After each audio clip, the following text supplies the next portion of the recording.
যে এত ক্ষুধা লাগছিল, কয়দিন খাইনে, পড়ে আসি রাসূলুল্লাহ সাল্লামের কাছে বসে হাদিস শুনি, কাজ কাম করতেও মন চাই না, খিদেও খুব লাগছে। তা রাস্তার পাশে যেয়ে বসলাম, যেখান থেকে লোকজন নবীজির মসজিদে যাবে। ভাবলাম যে কোনো বড় লোক সাহাবি, সচ্ছল সাহাবি গেলে একটু সালাম কালাম দিয়ে মুসাফা করব, যদি চেহারাটা দেখে বোঝে যে আমার খুব খিদে লেগেছে, যদি একটু দাওয়াত দিয়ে বাড়ি নিয়ে যায়। আবু বকর আসলেন, সালাম দিলাম, দিয়ে জিজ্ঞেস করলাম, ভাইজান এই যে আল্লাহ কোরআনে এই কথাটা বলেছেন, এটা তাফসীর কি হবে? আবু হুরায়রা আবার বলছে, আসলে তাফসীর শোনা আমার উদ্দেশ্য না।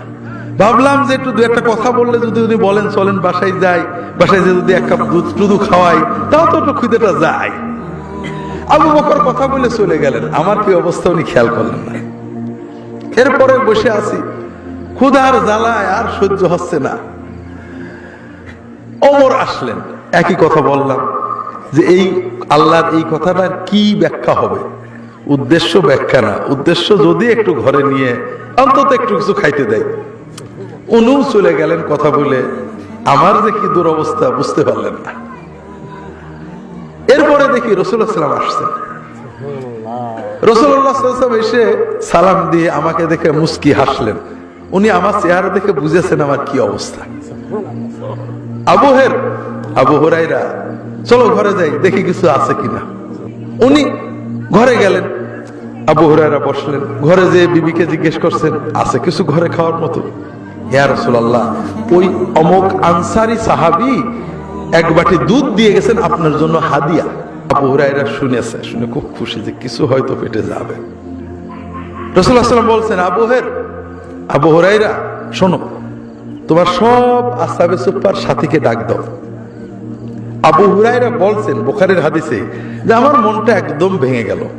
এই এক বাটি দুধ আমারই পেট ভরবে না, আমি আগে আসলাম নবীর মেহমান হয়ে, নবী আমার না দিয়ে এই যে সৎখানেক যদি সাহাবী আসে, আমার পেটে কি যাবে? কিচ্ছু যাবে না।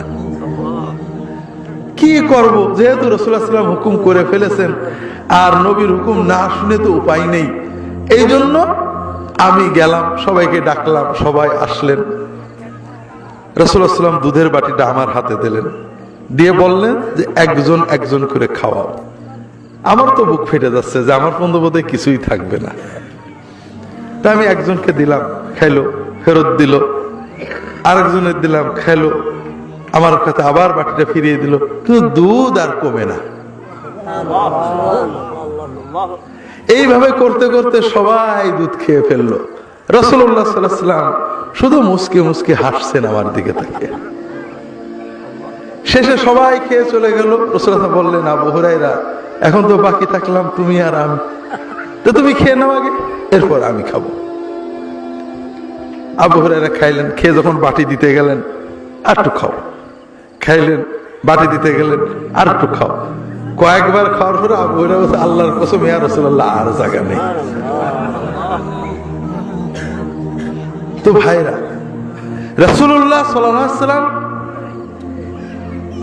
নিজের হাদিয়াটাও, নিজের আল্লাহর যে টাকা দিতেন আল্লাহ গনিমতের মাল থেকে, সেটাও সাহাবীদের দিয়ে দিতেন।